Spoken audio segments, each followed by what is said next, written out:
stars singing, skies are blue. The world's awake, it's time for you. Start it right, you know it's true. Anson in the morning. All right. You guys know I am a stickler for being on time, and it is now 9:04. So I screwed up some tech issues. I didn't realize that we were still on the Fat and Spicy page. So we're using a whole virtual studio called StreamYard. They're great. They do all the work we need them to do, but Spicy's still learning. So sorry, guys. I know I'm just a few minutes late. All right. Again, as it comes to about Thursday or Friday, I start thinking about what I'm going to talk about on Anson in the morning. And today I thought the best thing to talk about would be my life as a cab driver. It was an amazing experience. So let's get started from the beginning. I used to own a restaurant, and when I decided to get out of the restaurant business, it was a lot. And I'd done the work I wanted to do. You know, I'd been out there. I created for the people. I was done. I figured I'm going to take a break. I'm going to retire for a little bit, kick back. But then I got bored. Like, my wife was like, "Hey, if you mow the lawn one more fucking time, I'm going to break the goddamn mower." I'm like, "Oh shit." I needed to find something to do, guys. I was climbing the walls. Ask anybody. So I'm talking to a buddy of mine who, his name is Jesse, and he worked for a cab company in Portland. And he, back in the day when I owned the restaurant, he was looking to buy his own cab. And at the time, buying like a half a cab was like 10 G's. So I loaned him the money.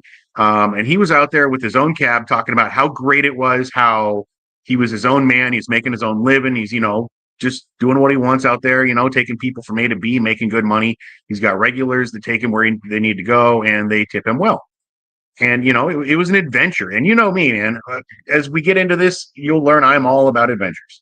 I like to have adventures, and I like when adventures happen to me. It's just like out of nowhere, you're in the middle of an adventure. So I'm like, let's try this. Let's see what it's all about. And I talked to Jesse, and I'm like, "Hey, man, what's it take to become a cab driver? Like, do I just get in the car and start driving or what?" He's like, "Oh, no, no, no, no. You got to take a test. You got to get this. You got to get that." I'm like, "All right, fine. Show me how to do it." So he says, "Well, first thing you got to do is go in for an interview." So I go into the cab stand, and I'm talking to the guy, and I'm like, "Hey, man, what's this all about?" So he kind of gives me the rundown, from A to Z on being a cab driver. And he says, "Why do you want to do it?" So I kind of explained to him, I'm burned out of cooking. I'm done with it. I'm looking for something new. I'm looking for an adventure, and I'm looking to make some money. And this guy looked at me, and he says, "All right, you're good." I mean, that was it. I told him my story. He said, "You're good to go." So he sent me down to this place in Portland where I had to take this cab driver's test. I think it's not a chauffeur's license. It might have been, but I don't think it was. Anyway, we had to know certain streets in Portland. We had to be able to identify landmarks by silhouettes. I think there was like, if this bridge is closed, what other bridge would you take? Because, Portland is Bridgetown. It's fucking bridges and the Willamette River running right through it, which I love. I do miss it. I miss going over to bridges. There's something about it. And we're going to talk about that in the cab in a minute. So I think the guy's name was Pete. I want to say it was Pete. Anyway,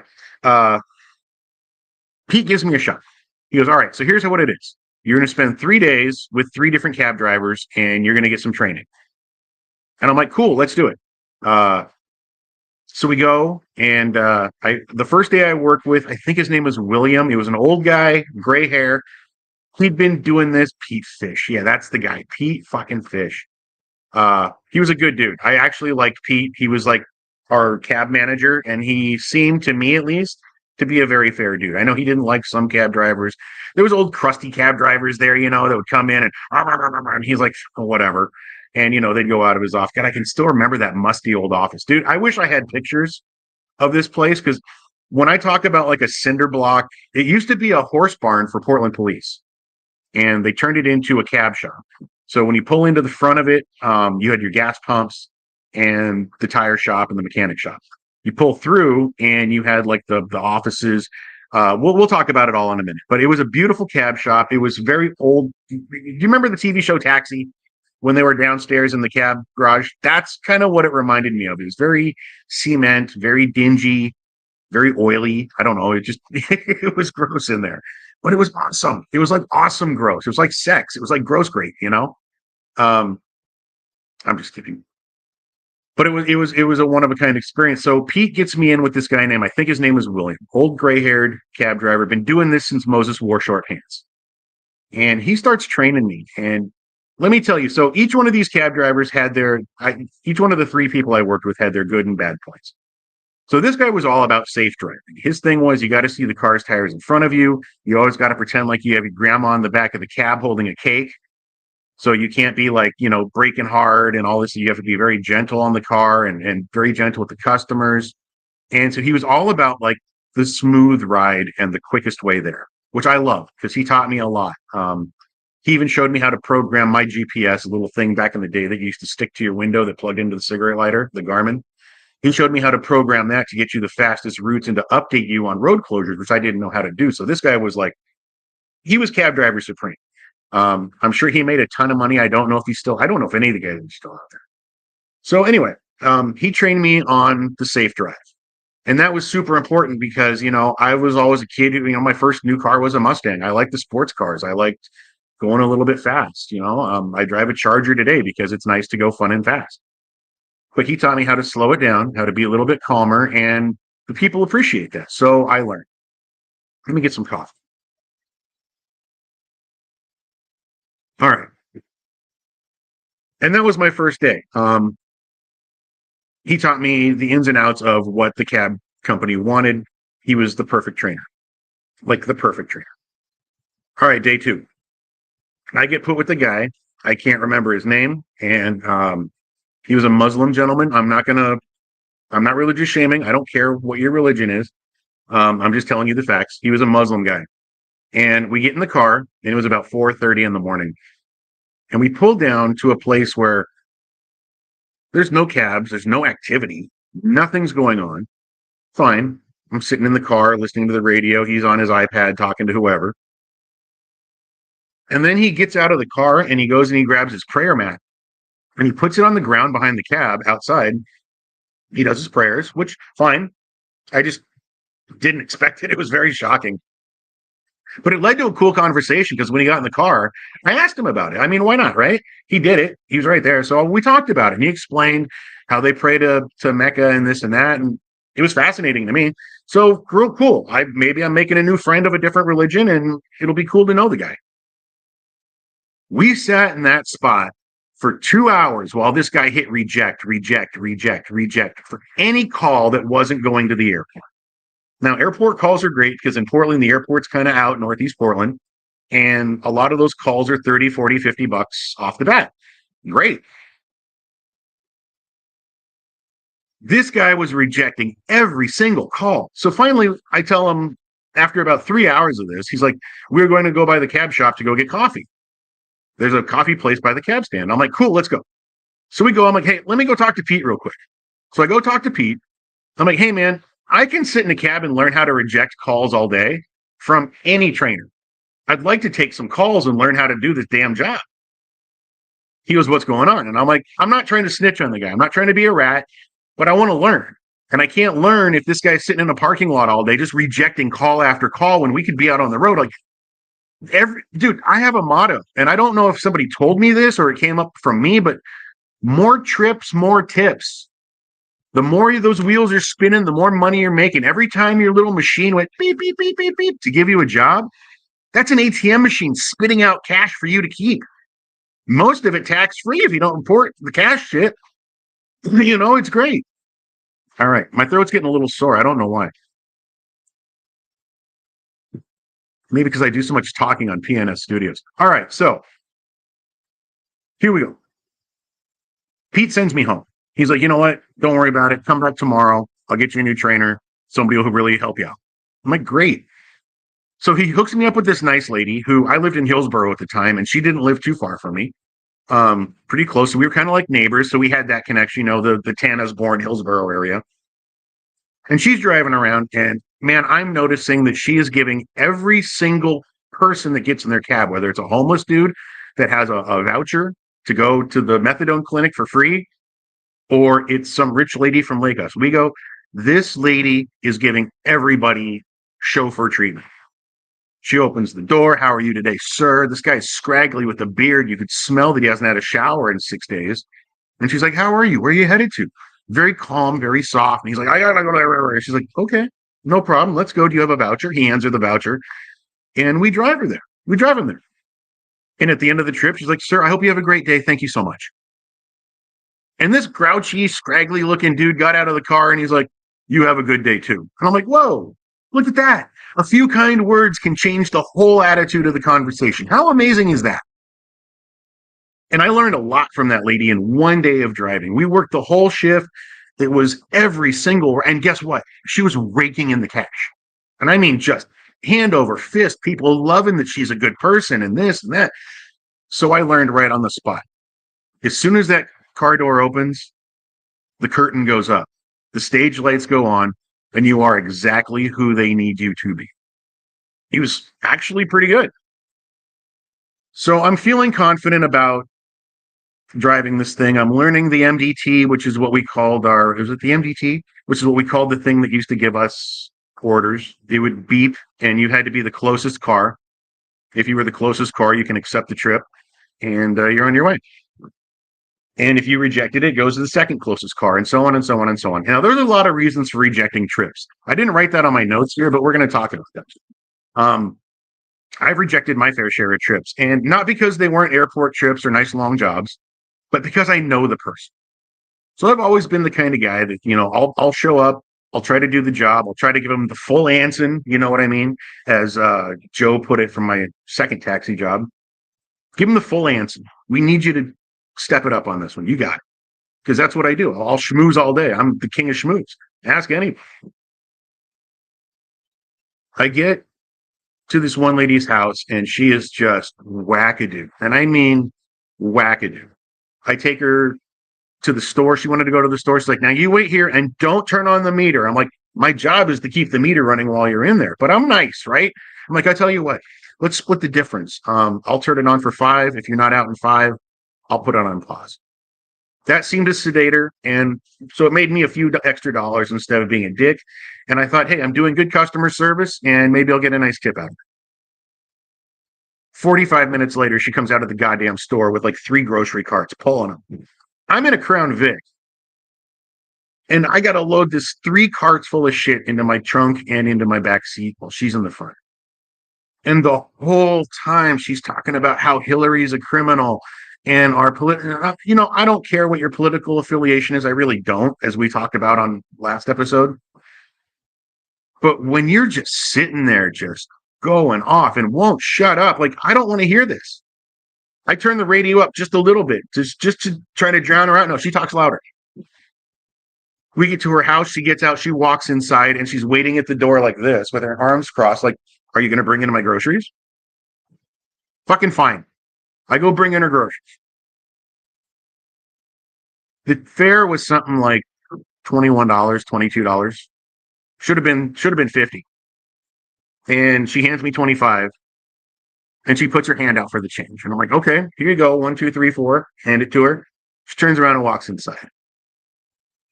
Now, I know the address. I know the street. I know the zone. I see this call come up again a couple days later. Reject. I'm just not going to do it. I'm not going to put myself through it again. And so the dispatchers at this cab company, and I don't want to say the cab company, I'm sure y'all can kind of figure it out, the biggest cab company in Portland, but I just don't want to get in trouble. And it's nothing they did wrong. They're actually a good company. It's the customers. God damn it. Yeah, I don't want to say the name. That would be indiscreet. Radio cab. You reject them. And now I get that, you were going to reject the call that and, a lot of cab drivers like to work the zones that they're comfortable in. We don't like to zoom all over town, especially in big cities. Now, in small cities like where I live now, one at a town to the other is, 10 minutes, 12 if there's a stoplight.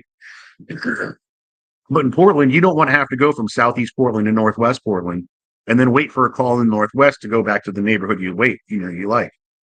But that's what you do if you have.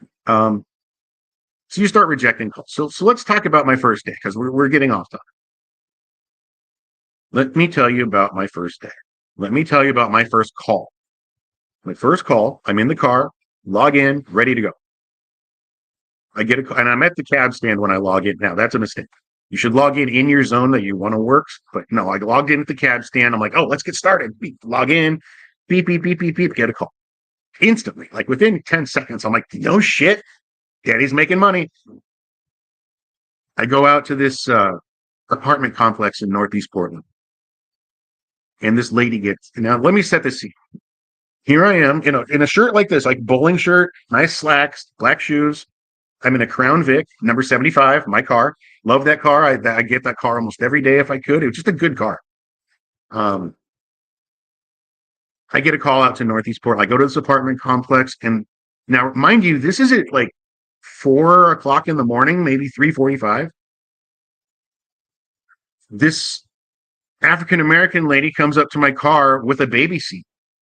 And she opens my back seat and my back door, no problem, puts the baby seat in there, straps it, doesn't strap it in, puts it in there, and then leans into my window and she goes, "We're going to go find my man." I'm like, "Oh, no. Okay. Where is he?" And of course, I turn the meter on right away. "Where is he?" Um, "I don't know, but we're going to go find him." I'm like, "You don't know. We got to go find this guy." She's like, she starts to get loud. And as soon as she raises her voice, in comes this like gold colored Toyota Corolla.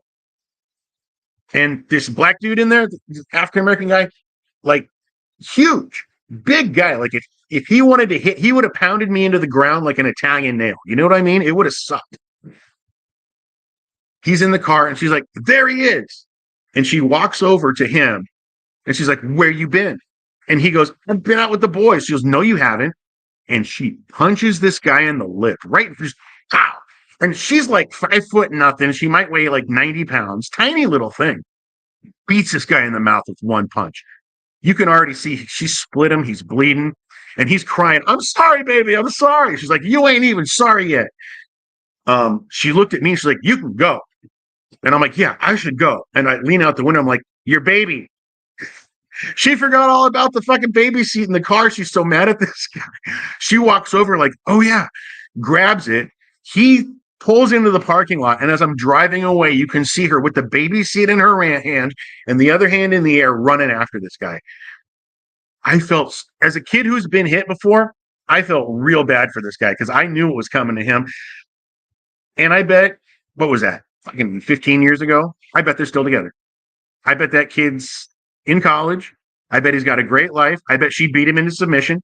And I bet he never cheated again because with that one punch, she fucking leveled that guy in the car. It was beautiful. Second call. I'm driving away from that already, just kind of like, what the fuck? What the fuck? I've heard stories, but I didn't think they would happen to Spicy. Sorry, Anson from the Fat and Spicy Show. By the way, you can buy our cups online. Buy our cups. Go to our Twitch. Second call. It's for this club in Portland called Steam. STEAM. I didn't know it existed. I just didn't. And at 4 o'clock in the morning, 4:15, I'm like, it might have even been closer to 5. I'm like, who's out this at a club called Steam Party? So I look it up on my phone because I don't know where it's at. I'm looking for the address and the directions to put into my GPS there. And it's a steam bath club. And I'm like, all right, whatever. I pull up and I'm waiting for about 2-3 minutes. This guy comes out and he gets in the car, skinny little guy, good looking guy, smelled good. Like I said, the cologne was great. And I'm driving him to his apartment in Southwest Portland downtown. And as we're getting close to his place, he looks at me and he goes, kind of flips over sideways in his seat and he puts his arms out and he goes, "So are you gay for pay?" No. He goes, "Okay." Drove him to his place, gave me a $10 tip, moved on. I'm like, wow, this is going to be the coolest job I've ever had. It gets better. Third call. Go out there. I'm like, I don't want to work Northeast Portland. I'm no offense out there. It's just, I want to work down Southwest Portland where I know, where I grew up, like where I went to school, my neighborhoods kind of thing, see what happens. So I'm kind of over by my old house at this time, Southwest Portland, over by Barber Boulevard, if anybody's from Portland. And I get a call to go to Lake Oswego for an airport trip. I'm like, cool. Let's go see what this is all about. And I already learned from William that airport trips can be lucrative. And he's making $40 from, downtown Portland, 38, 39 bucks plus tip. So I'm like, what's this going to be from Lake Oswego? I pick up this guy. He's going to the airport. Nice man, business suit, beautiful luggage. I give him the chauffeur treatment. I go to his door. I ring the bell. Good morning, sir. My name's Anson. I'm your driver this morning. I'll be outside waiting for you when you're ready. If you'd like, you can leave your bags on the step. I'll load them in. He's like, oh, great. Pulls his bags out onto the front stoop. I grab them up. I put them in my trunk carefully and nicely. When he walks out, I open the back door for him, and he goes, oh, do you mind if I sit in the front seat? I'm like, you're more than welcome. He gets in the front seat. I'm like, where are you headed to today? He goes, I'm going to Austin, I think it was, somewhere in Texas. I want to say Houston, Austin. I'm like, very nice. And I didn't want to pressure him too much because he was on his phone. And if you're on your phone, I'm not going to bug you. And there's nothing worse because I've been in a limo or a taxi or a chauffeured car going from Chicago to DeKalb, Illinois. And I'm on my iPad trying to get some stuff done. Sorry, guys, for the lag. We're having some bad internet stuff going on in the neighborhood if you guys are seeing any lag. But I've been going there, and I'm on my phone trying to get stuff set up for this event that I'm going to, and the chauffeur wants to talk and talk and talk and talk. And I'm like, man, I just got off of a 6-hour flight from Portland. I don't really want to talk right now, but I can't say that. So, well, no, I'm not going to do that. So this guy's on his phone the whole, 3/4 of the way. So I just shut up. I've got the music on a smooth jazz station, very non-confrontational, very low. So we used to have a joke that if it's too low and the sound of the road is going, all you hear when you're listening to jazz is that's all it is. Just that snare or that hi-hat. But then we get there and we pull up into the passenger drop-off. I open the trunk. I tell this guy how much it is. It was something like $73. $73, that pays my lease for my lease was $75. The guy hands me $100 bill and he says, keep it. I'm like, thank you, sir. You have a great flight. If you ever need anything, my name's Anson, cab 75. Ask for me by name because you can do that. And he's like, I sure will. And he did. He would call me once every month or so, once every 3 weeks. And what a great guy. And that's when I learned, you can put up with all the shit, but every once in a while you get this really cool guy and you know how to play him right, not play him, but play the situation right, play the mood right. And if you just read the room, you prosper. Okay, so what do we got here? I will say one of my favorite things to do in the morning I start working in Lake Oswego after that $70 trip. One of my favorite things to do in the morning was to go down to 7-Eleven down there and get myself a large coffee, black, just sit there and sip it in my car, maybe one of their breakfast sandwiches, and listen to the radio, classic rock or, sometimes talk radio or sports. I don't like sports, but it was just a voice to fill the darkness. I loved working in the morning. Well, one morning I get a call to take this guy from Lake Oswego to Northwest Portland for some early morning doctor's appointment. Cool. And he had a voucher, which means you're going to get paid no matter what you get, whatever. And it's good money and it's guaranteed cash. And these people don't care because they're not paying for it. It's not like you didn't take a left here. You should have taken a right. Well, guess what? You're in my cab. I'm driving. Fuck it. No, these vouchers were cool. They really didn't care as long as they got to their appointment on time. So I get up to Northwest Portland and I'm driving around and I'm like, man, there's nothing up here. There's nothing to do up here. There's no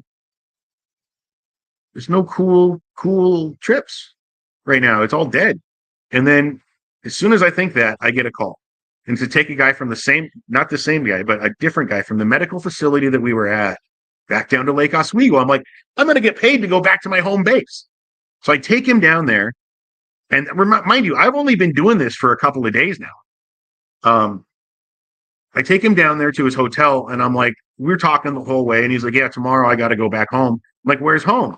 And I can't remember the name of the town, but it was like 3 hours away from Portland, maybe 4 and 3.5, whatever.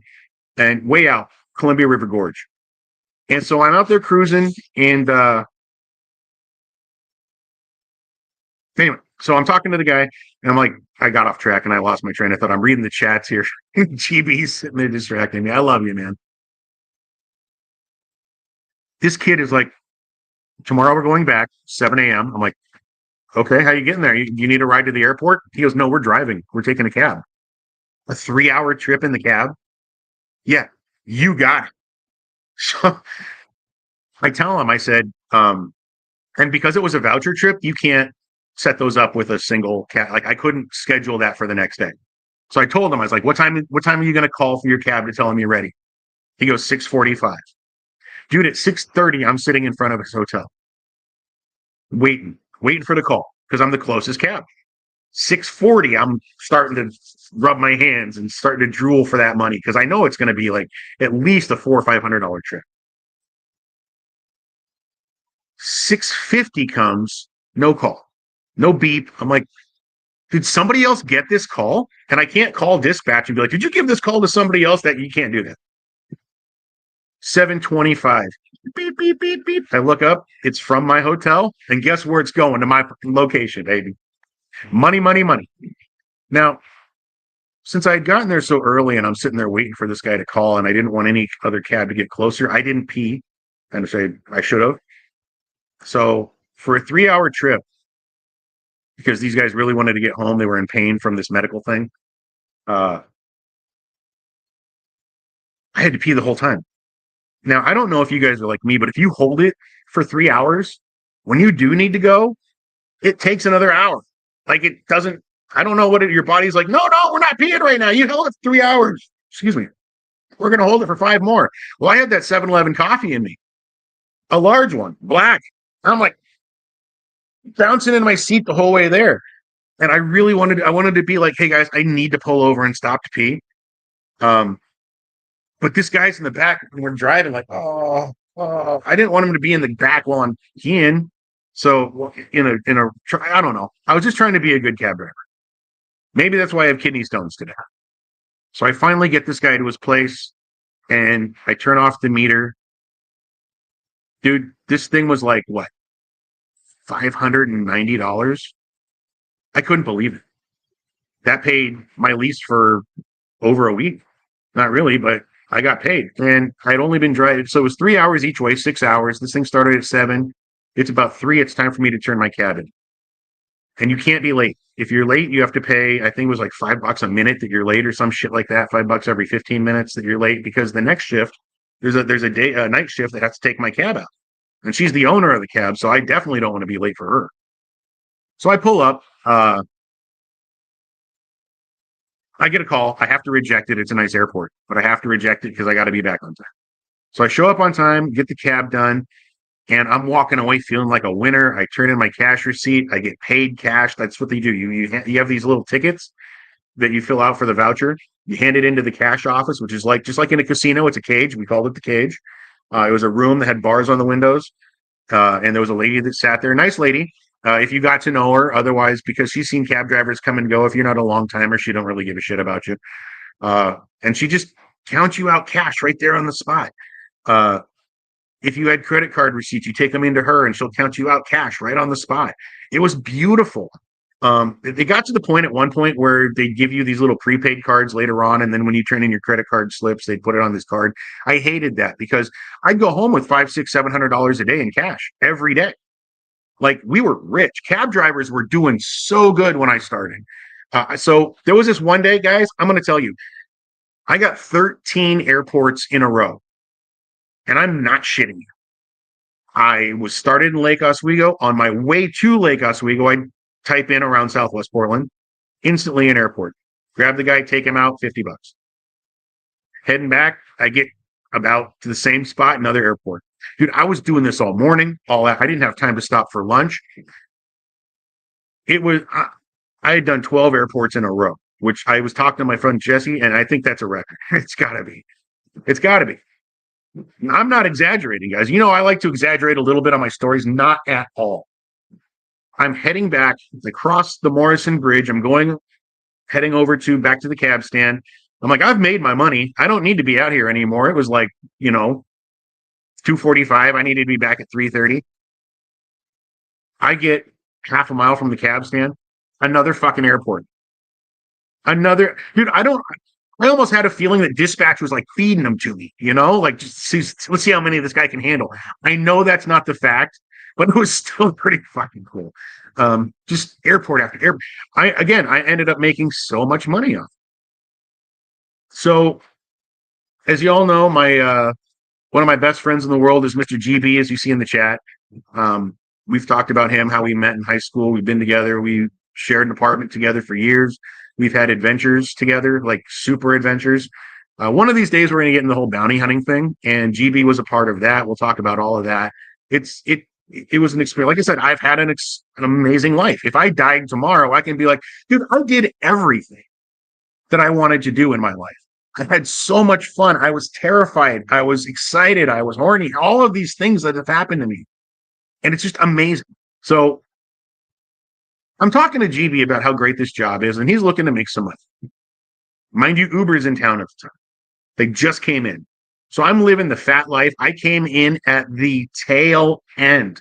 I don't mean like at the tail. I mean at the tip of the tail. I only worked there for like 2 months before Uber came in and just destroyed us. Maybe 3 months.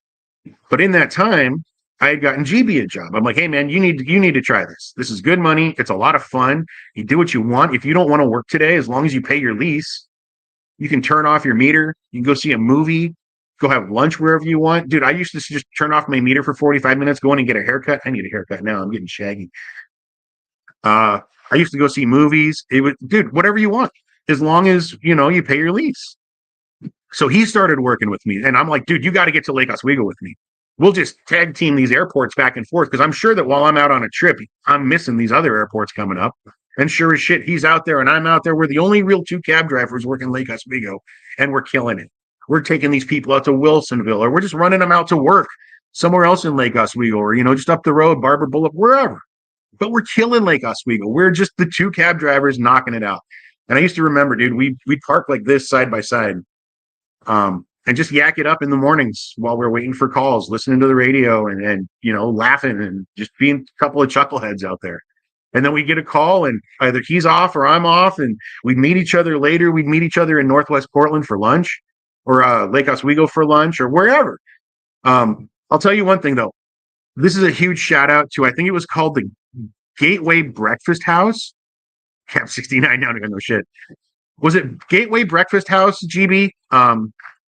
Whenever I was up in that neck of the woods, I would always stop at this little place, and they had the best biscuits and gravy. They had an amazing waitress. Their coffee was great. It was a great place to just grab a quick nosh in the morning as the sun's coming up. You've been out there for 3 hours working, and you go in there for what, $7.99, $8.99, 2 biscuits, 2 bacon, gravy, sausage gravy that the chef in the back made in this nasty kitchen that was the best thing I've ever seen, and just the best fucking greasy spoon. Obama ate there, so it was just like the place to eat. And it just, man, sometimes there's things that make you feel like a cab driver. Do you know what I mean? Like, I like to role play in my games because I like that feeling of different. Like the other day, I'm playing a detective in one of my RP games, and I'm sitting in my car just watching this building, and I'm like, look at me, just a cop on the beat, watching FaceTime, looking for criminals. And I felt like a cop, Well, sometimes you're at a greasy spoon with your cab outside, reading the newspaper, waiting for calls, getting something to eat. So that was a big memory for me. It was me and Frank hanging out. We'd go and eat at the, I think it was called the Szechuan Kitchen or something like that. Lemon chicken, for lunch. And then we'd be like, about 1:30, we'd be looking at each other. We made enough money today. Let's go home. And we just go home. We'd head out. And that would be it for the day. Like I said, you do what you want. That was the beauty of being a cab driver. So let me tell you about the last customer I had. Oh no, I got a couple. I'm sorry. I'm getting off. My dad's calling me, and I trying to do the show anyway. One morning, I get a call to go out to some house in Lake Oswego. And it was about 8 o'clock in the morning. I'm like, oh, maybe it's something good. So I go out there, and this lady's out there, and she's dragging pots of tomato plants. Pots of tomato plants. And I'm like, what the hell is this? Now, guys, I looked for the pictures because I took pictures and I looked for them for hours and hours and hours and hours and hours. I could not find these pictures. This lady handed me $100 bill and she goes, I'm going to put all these tomato plants in your back seat and in your trunk and try to squeeze some of my luggage in there because this lady's kicking me out of my house because I love Jesus.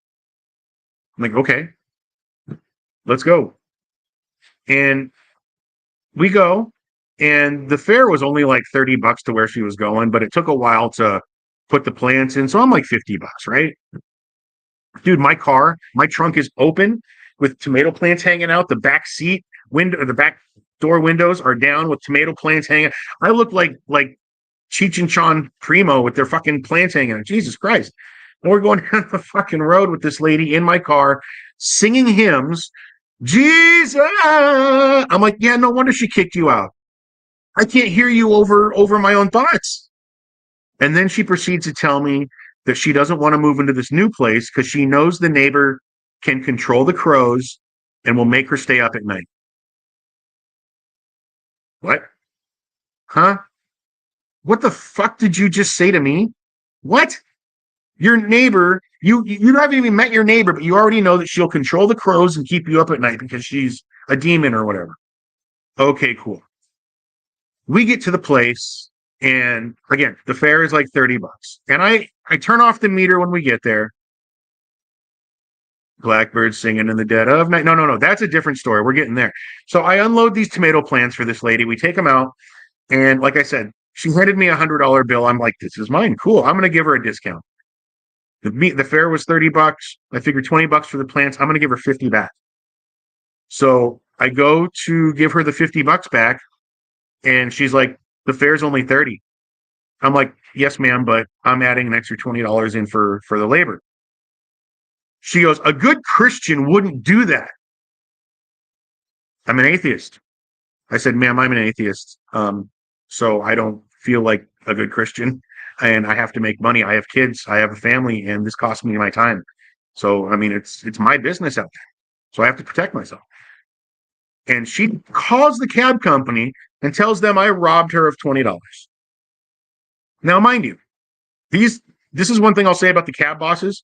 99.9% of the time they had our backs. She calls and she's like, he robbed me of $20 and blah, blah, blah, blah, blah, blah, blah. I'm like, I told Pete the story because, of course, I get called in. What happened with this lady? I showed him the pictures of the plants that I had with fucking tomato plants hanging out of my trunk. Trunk is open while we're driving down these back roads so we don't get pulled over.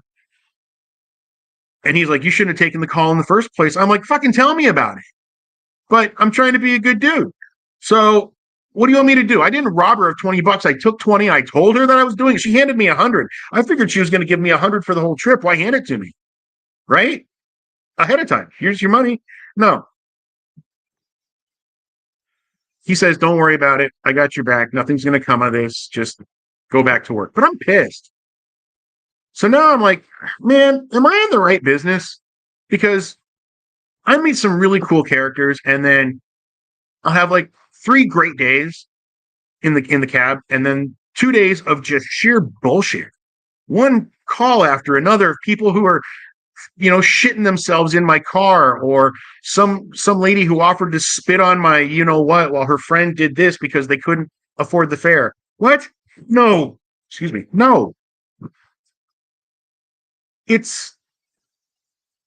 don't recommend the job unless you're absolutely steel-wooled and stomach-hardy, ready for the worst of the worst. I've had a guy and a girl undressing each other in the cab. I had to ask them to stop. I had to remind them that we're all being recorded. This ain't Taxi Cab Confessions on HBO. Knock it off. I've had some of the sweetest people. I remember one morning I get a call at 4:30, and we're going to call her Betty because I don't want to, whatever. I don't like saying people's names on the show because I don't know. I haven't talked to these people in a while, so I don't know if they want to be. But I'm never going to say a last name. So I get a call at 4:30 in the morning. This lady named Betty, older lady, about mid-60s, sweetheart, real nice lady, and she's like, "I've been up all night. I can't sleep." And she lives in a nice house. I need to go for a ride. Well, I'd pick her up, I'd put her in the car. I'm like, where do you want to go? She says, I don't care. I just want to ride around until I feel tired, and then you take me back home. I'm like, okay, whatever, that's cool. I'll keep the meter running. And she goes, and don't turn on your meter. That was a red flag for me. I'm like, wait, what? She goes, I've got you. She goes, I know that you guys pay leases for your cabs. How much is your lease? I'm like, well, for the Crown Vic, it's only 75. She goes, I'll give you 175 just for the trip. I'm like, you gonna pay my lease and pay me $100, like almost a full day's earnings, just to take you around for a couple of hours? Honey, you got it. So we just drive around Lake Oswego. We're chilling.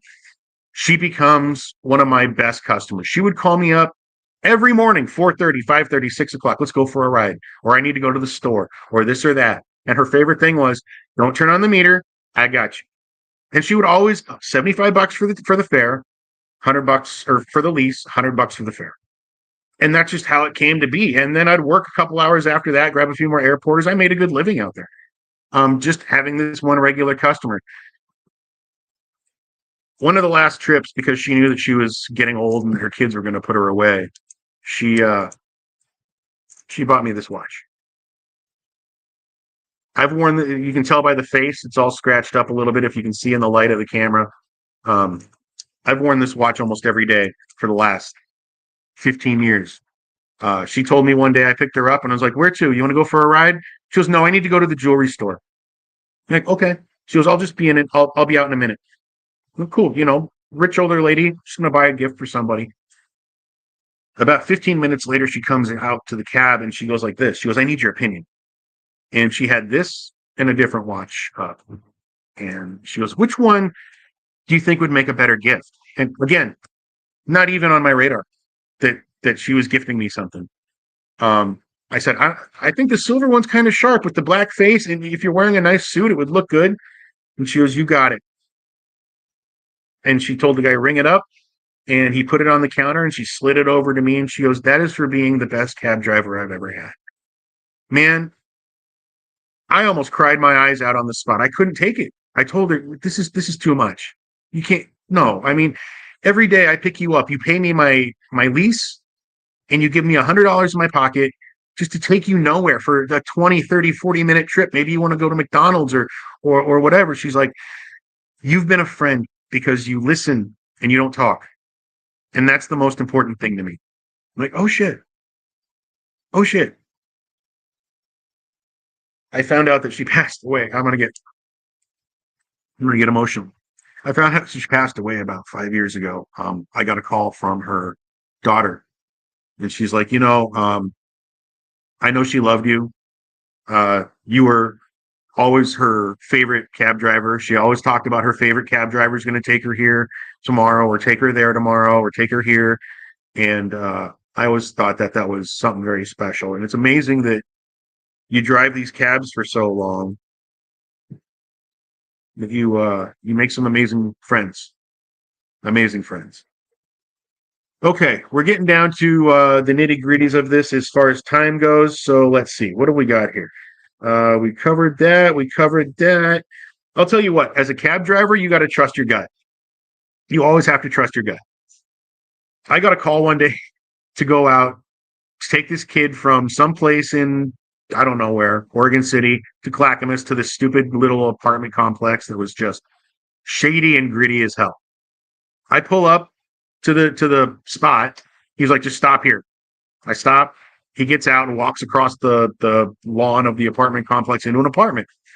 While I'm there, here's this kid on this chain handle bicycle just circling my cab. I'm like, I'm going to get fucking shot. And then I realized, no, this kid's in there buying drugs, or he's doing a drug deal, or he's doing something. I leave. Like, I just turn off the meter. I don't give a shit. I'm gone. He's the fuck out.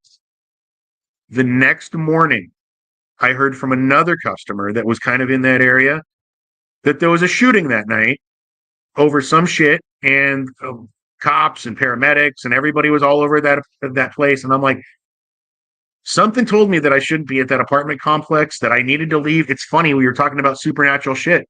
There's a voice inside of you, man, and it tells you got to fucking listen to what they're telling you. If you hear it and it says drive the fuck away, you drive the fuck away. Don't be a hero. Don't be out there for the money. Go. It's just, it's the way it is. All right. So we've talked about driving cab in Portland. Uh, and then our friend Pete got sick and he offered to let me have his cab. I could take it home. I didn't have to show up to the cab stand early in the morning. I could kind of start when I wanted to, and I could work out in my district, like around my house, which was kind of cool. Problem was, is that, like I said, the Uber was a big thing, and especially I lived out by Intel and Nike and all these big companies. So Uber was a big thing. All these tech guys wanted the newest thing. So they'd call Uber instead of a cab. And I'm telling you, I'm paying leases for cabs that for a cab that I couldn't afford. It got to be stupid. And I finally just kind of got washed out of it. And so I stopped working. I stopped driving cab. And it wasn't like I had to go in and be like, I quit, well, I'll come back. I just turned in my keys. I never went back. In fact, I think I still have one of the keys for 075 somewhere. Anyway, so I'm at home in Portland. We're thinking about moving down to Crescent City here. And I get a phone call. And it's from a guy named Bill at Coastal Cab. And everybody knows I worked for Coastal Cab. It's no secret. It was one of my favorite cab companies. It was my second favorite cab company. I only worked for two. But Bill over at Coastal Cab called me up and he's like, hey, I hear you're moving down to Crescent City soon. Your sister-in-law says that you were a cab driver and I just started a cab company. Do you want to work for me down here when you get down here? I'm like, sure. It's a small town. I love these small towns. It'd be Opie and Anthony down here, right? Not Opie and Anthony, but Mayberry with Opie and whatever, So he's like, cool, come on down, come meet with me, and we'll get you in a cab. Now, we were working out of this guy's garage. Like I said, we had one car, maybe two. I think it was just one. We just had the Prius. No, we had the Prius and some other little car. So it was me and one other guy, Tyler, working. I'd work nights, he'd work days. I'd get off, he'd come on, I'd get off. Crazy. And I start learning this little town of Crescent City. And before you know it, you start learning people. Like everybody knows you. You're the only cab. You're the one person that takes them to work every day. I had schedules and regulars. Like I knew at 2:30, Kenneth was going to call me to take him to Walmart for his grandma's prescriptions or whatever she needed. That's the time he liked to get up. And I loved it. But I was working nights. Nighttime, even in the smallest town, even in a beautiful coastal community like this, can be very scary. I used to say that if I ever wanted a drug habit, I knew exactly which houses to go to because I'd pick them up and I'd take them there. I'd pick them up at their house or wherever they wanted to be picked up at, and they'd get in the car very simply. Hey, I'm going to this house on this corner and this corner. Cool. And they're nice and calm, and we're having a decent conversation. How's your night going? Oh, it's okay. And then they get to this house that I know what it is, and they go in, and 10 minutes later they come out. Okay, Jack in the Box is open 24 hours. I'd really like to go to Jack in the Box. And I'm like, did a good batch just show up? Because you are tweaked. So, like I said, you start to learn where every drug house is, where every bad person lives, where the bad parts of town are. Like, we have a homeless encampment out here called the Swamps, and that's what it is. Like, if you go behind Safeway, it's just swampland. That's all it is. And they build their tents out there or out behind the dump, and I'd get calls at 3 a.m. to go pick them up and take them to wherever. And you're taking them to go get drugs. I'm like, don't you want to go to Walmart and buy a carton of milk so you can be healthy? No, they want to go get their drugs. Now, on the other hand, you meet some great people. Like I said, there's some good professional people that I'd take to work and back that were great. We had movie crews come up here to film movies up here. We had the movie The Bird Box filmed up here with Sandra Bullock, and I'd take the production staff to and from their parties or to their hotels when they couldn't get whatever. Never any of the stars. They had their own buses or whatever that took them, those Mercedes-Benz long buses. But, for like the PAs or the key grips or something, I'd take them to the hotel or take them to a restaurant or something. Or we'd get teachers in town because we have a large prison here. And so we'd get these out-of-state teachers that would come to give seminars and lectures to the inmate, not the inmates, but the prison guards. And they'd sit there and talk, blah, blah, blah. I'd pick them up. Well, hey, You know this town. What's a great place to eat? That was one of my favorites. What's a great place to eat? And I'd recommend a place or two because I wanted to get their opinion. And I'll never forget this one lady. She's like, "What's a good place to eat?" And I'm like, "We have this restaurant called Good Harvest." And she goes, "All right, take me." So I took her, and she's like, "I'll call you 5 minutes before I'm done with my meal, so you can come pick me up. Please be here on time because I really got to get back to my hotel room for some Zoom call or whatever." I'm like, "Yeah, you got it." So I show up on time. I'm just waiting out front for her, 10 minutes before. And she comes out and I was like, "How was Good Harvest?" She goes, "That is a harvest. That is good. Thank you for that recommendation. I will never forget that place." And that was something I loved about being a cab driver is because you're almost like an ambassador for the city, and you're getting paid to do it. Where's a good place to eat? I want to go to a nightclub. Where's a quiet bar? What's a good hotel? All of that stuff. How can you be here tomorrow morning to get me to the airport? Because I have a red eye flight that I got to take. And you're the early morning guy. Yeah, you got it. These are great things that I love. But then you get them other customers, right? This job would be great if it wasn't for the customers. I pick up this lady here in Crescent City. She flagged me down. And in this town, I usually don't take flaggers. Taxi in Portland, I will every now and then, but I don't usually like to. It just feels to me like a good opportunity to get stiffed or robbed, as opposed to them calling dispatch to get a cab, set up a time, all the shit you got to go through, which kind of legitimizes the call. But this lady here in town, older lady, sweatpants, raggedy white t-shirt, stains on it, calls me from this restaurant. No, I'm sorry, she doesn't call me. The restaurant calls me. And I pull up there and I go inside and I'm like, "What's going on?" Like, "Get her out of here. Get her out of here." I'm like, "Okay." She's like, "She didn't pay for her meal. We don't want to call the cops on her. We're trying to be nice, but we know she's just get her out of here." And I'm thinking, if she didn't pay for her meal, she sure as shit ain't gonna pay me. What the hell is this? Thanks a lot, lady. So I'm like, you know what? I'm gonna do you all a favor because I'm bored. There's nothing going on right now. Fine, let's see what happens. I pick this lady up. She gets in the car. Guys, I shit you not. From the minute that we leave her place to the 4 or 5 minute drive it takes to get to this hotel she's staying at, blackbird singing in the dead of night. Blackbird singing in the dead of night. Blackbird singing. She didn't finish the song. She didn't know any other lyrics. She didn't take a breath. Blackbird singing in the dead of night. The whole fucking trip.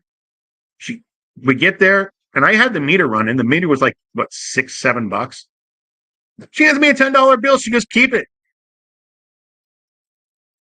You should have seen me. I couldn't fucking believe that she handed me money and it was like, "Keep the change. Go for it. Hey, thanks for the ride." Okay, don't judge a book by its cover, I guess. She gets out. She leaves my cab door open as she stands out. And then she looks at me dead in the eyes and she goes, "I'm about to be a smelly girl." And proceeds to piss her pants right there in front of me with the cab door open. You can see the stain coming down her legs and makes a soggy walk into the hotel, leaving wet piss marks into the lobby from the parking lot. Thank you for not doing it in my cab. I mean, that's great, but fucking really? Man, you see the best and the worst of society in that cab. If you ever want a study in humanity, go drive a taxi for a year and see what it fucking teaches you. And don't work in the good part of town. Don't work in the bad, work all of the town because you'll see it all. I've met some people in good parts of towns that are real shits. And I've met people in bad parts of towns that are lambs and are the best people and will give you $20 because you helped her with their groceries. Or I gave one guy a lift and he wasn't supposed to be at the casino, right? I didn't take him there, but I picked him up and I'm wheeling him up the steps and I put him in his house. And he's in a wheelchair.